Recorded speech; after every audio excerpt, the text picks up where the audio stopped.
Il existe des territoires français où l'État est présent sur le papier, mais absent dans la vraie vie. La France, c'est rempli de villes organisées, non ? Préfectures, services publics, règles claires.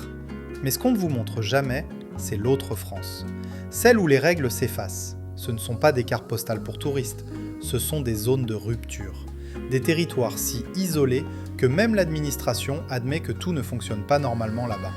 Certains sont trop loin, d'autres trop chers à contrôler. Et il y a celui où Internet arrive quand il veut. Vous pensez connaître la France ? Mais connaissez-vous l'endroit où vivre légalement signifie vivre sans contrainte réelle ? Vous n'êtes pas prêt pour ce qui arrive.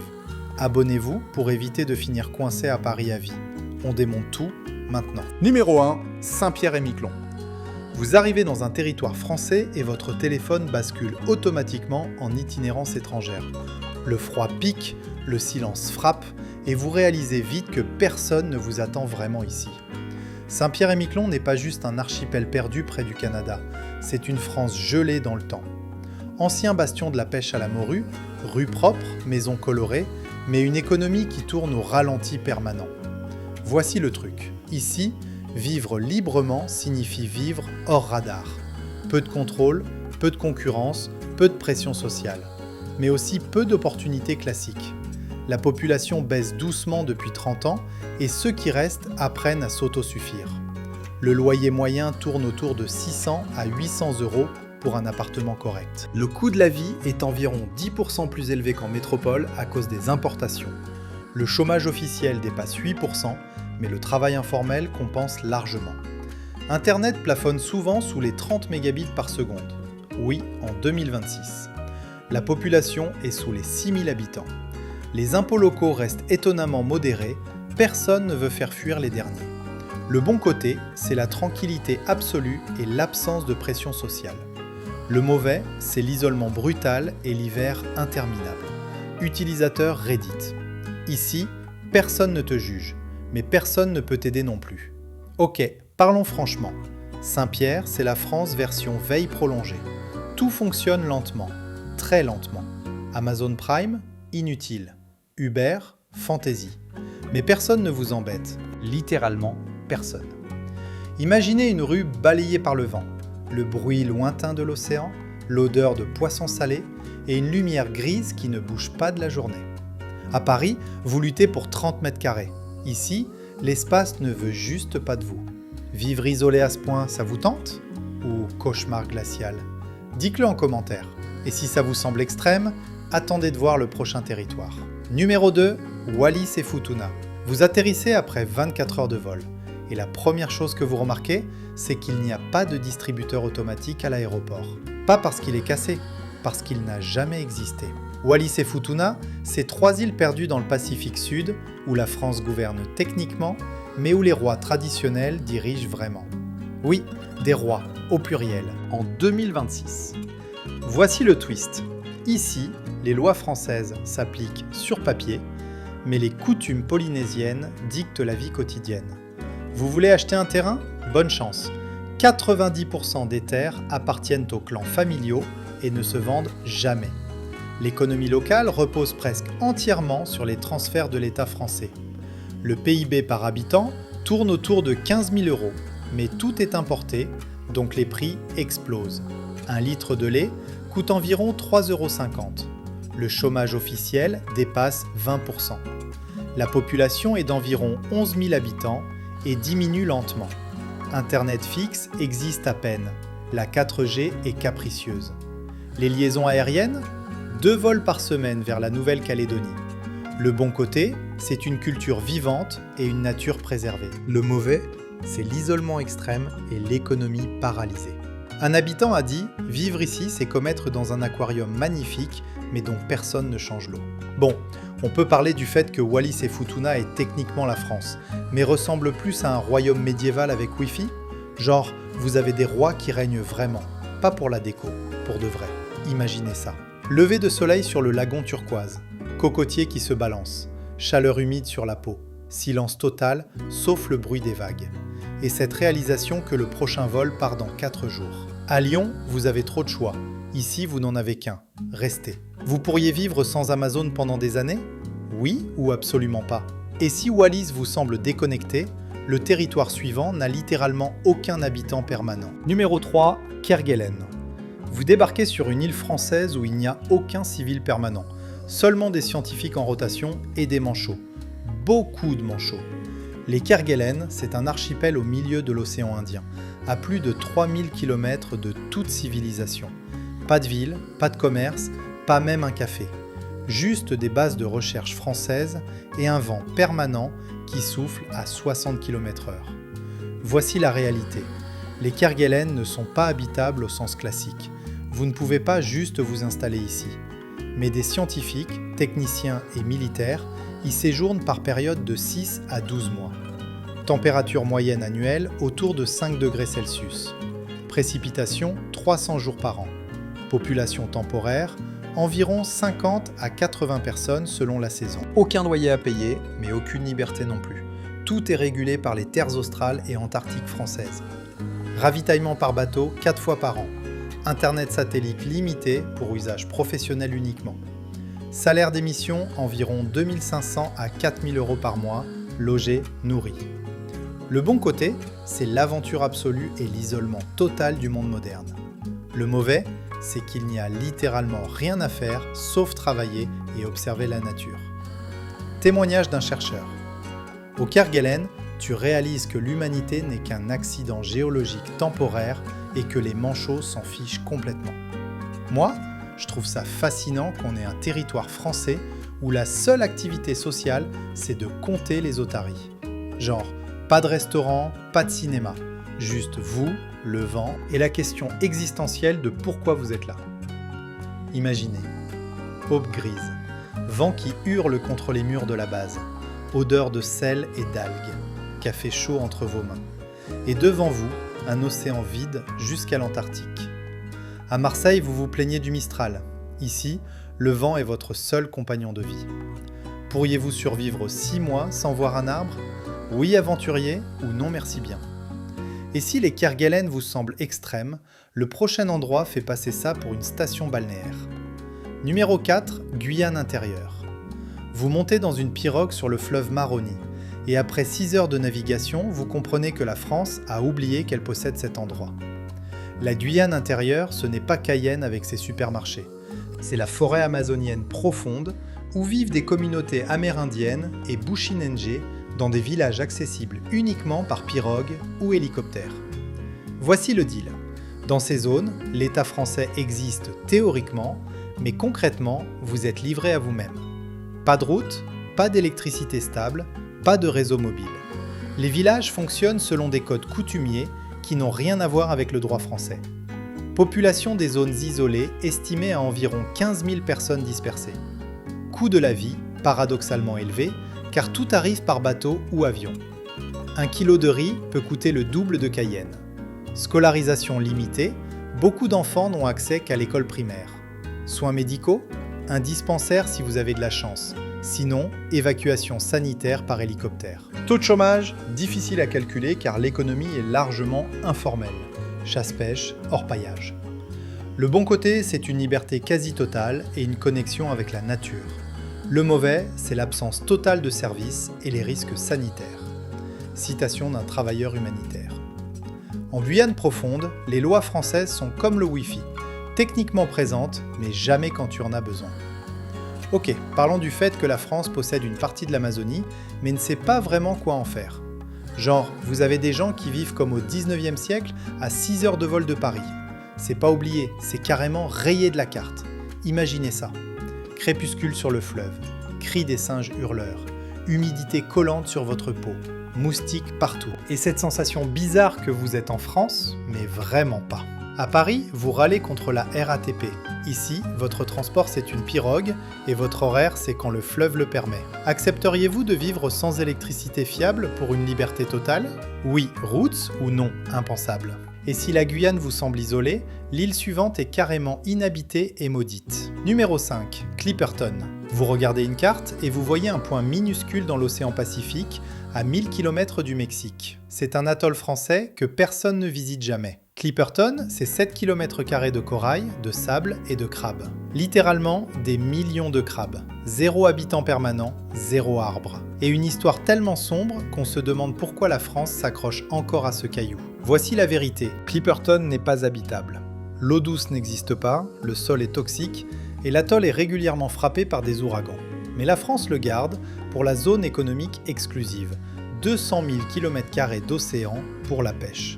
Population actuelle 0, visite scientifique occasionnelle tous les 2 ou 3 ans, température moyenne 28 degrés Celsius, mais humidité insupportable.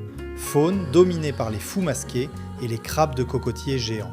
Aucune infrastructure, aucun bâtiment permanent depuis que le dernier phare s'est effondré. Le seul avantage, c'est que personne ne peut vous embêter. Le désavantage, c'est que vous mourrez probablement de déshydratation. Un scientifique a écrit « Clipperton, c'est l'endroit où la nature te rappelle que tu n'es pas le bienvenu. » Bon, sérieusement, qui regarde un rocher toxique couvert de crabes et se dit « Oui, ça c'est la France ». C'est comme garder un appart pourri juste pour dire que t'as du patrimoine.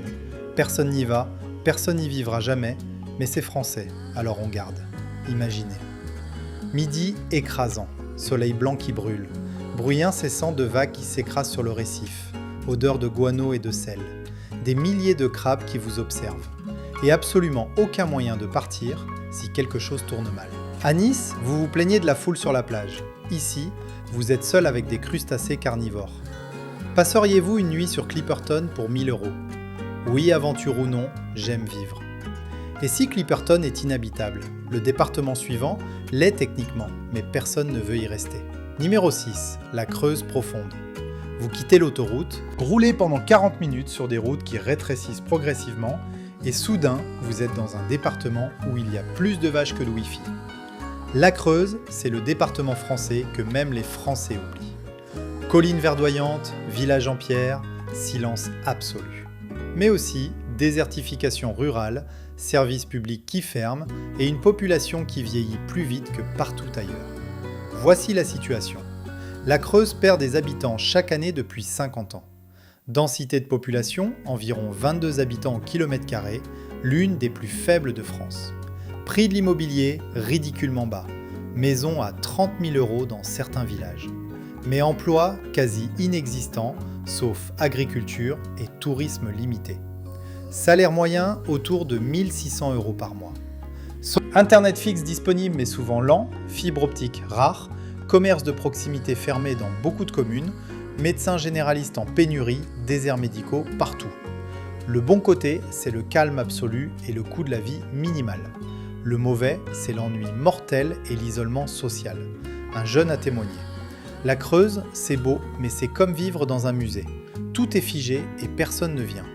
Moi, franchement, comment un département français peut être moins cher que certains pays d'Europe de l'Est?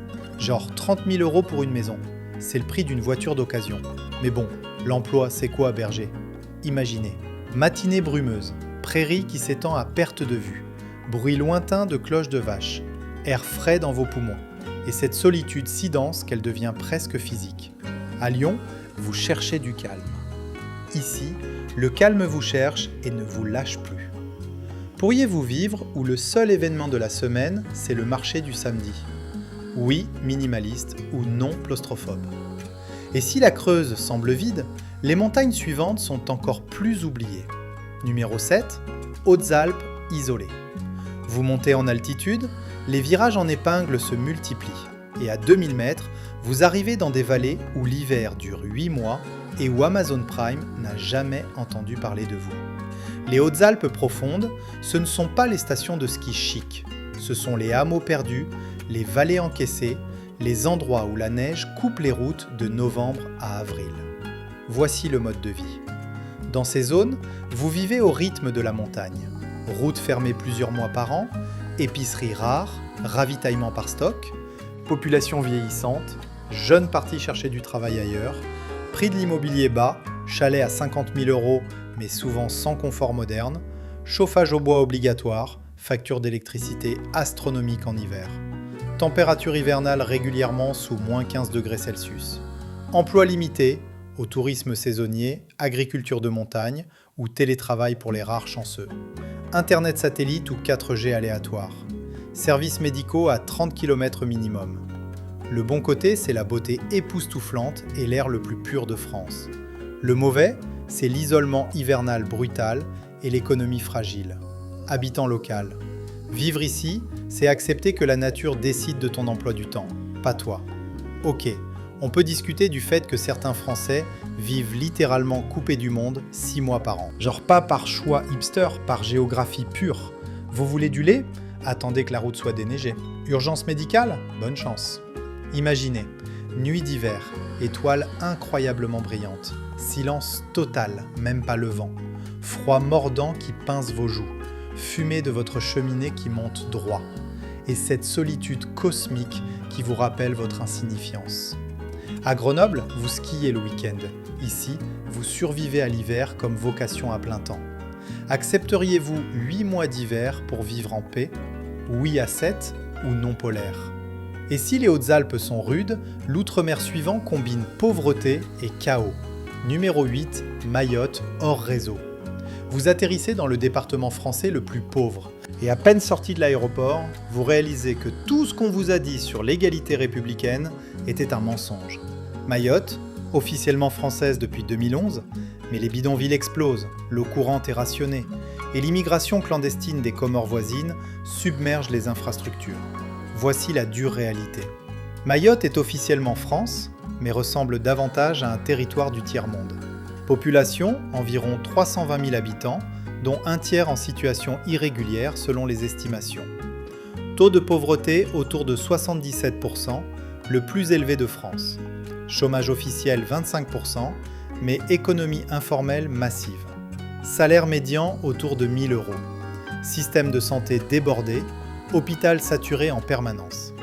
École surchargée, classe à 40 élèves. Coupure d'eau régulière, distribution rationnée, loyer moyen 400 à 600 € pour conditions souvent précaires, criminalité élevée, violence entre bandes de jeunes. Le bon côté, c'est le climat tropical et les plages magnifiques. Le mauvais, c'est la pauvreté extrême et l'insécurité. Un enseignant a confié. Mayotte, c'est la France sur le papier, mais le chaos dans la réalité, et personne en métropole ne veut en entendre parler. Bon, parlons cash. Mayotte, c'est la preuve que la France peut être un pays du tiers-monde quand elle veut. Genre, département français avec rationnement d'eau en 2026. Pas à cause d'une sécheresse temporaire, à cause d'infrastructures inexistantes. C'est gênant, non ? Imaginez, chaleur moite de l'après-midi, bruit des tôles qui claquent dans le vent, odeur de déchets brûlés. Foule dense et agitée. Et cette impression d'être dans un pays abandonné des cartes. À Paris, vous manifestez pour les retraites. Ici, les gens manifestent pour avoir de l'eau potable tous les jours. Vivriez-vous à Mayotte pour 600 € de loyer ? Oui, économe ou non réaliste ? Et si Mayotte est chaotique, le département suivant est juste vide et oublié. Numéro 9. Cantal oublié.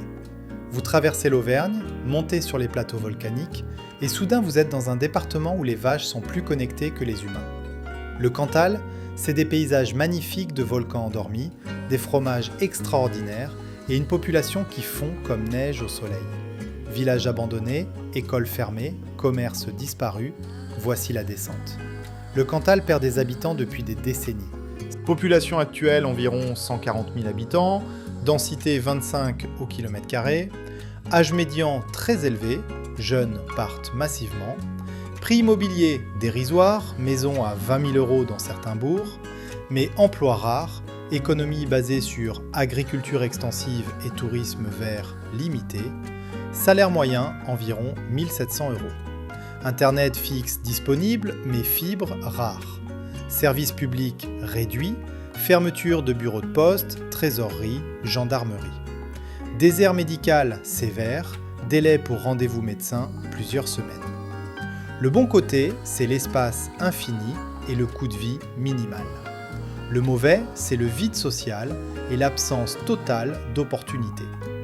Un ancien habitant a dit « Le Cantal, c'est magnifique, mais tu meurs d'ennui avant de profiter de la beauté. » Moi, je trouve ça fascinant qu'un département français entier soit en train de mourir et que personne n'en parle. Genre 20 000 € pour une maison, c'est moins cher qu'une voiture neuve.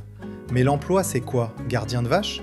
Et vos voisins ont 80 ans. imaginez. Fin d'après-midi d'automne, lumière dorée sur les prairies infinies, silence rompu seulement par le vent, odeur d'herbe fraîche et de terre, et cette mélancolie douce de savoir que tout ici s'éteint lentement. À Toulouse, vous cherchez un appart abordable. Ici, on vous supplie de prendre une maison gratuite si vous restez. Pourriez-vous vivre où vous êtes le seul de moins de 50 ans? Oui, pionnier ou non déprimant. Et si le Cantal semble désert, les îles suivantes sont carrément inhabitables pour les civils. Numéro 10, terres australes françaises.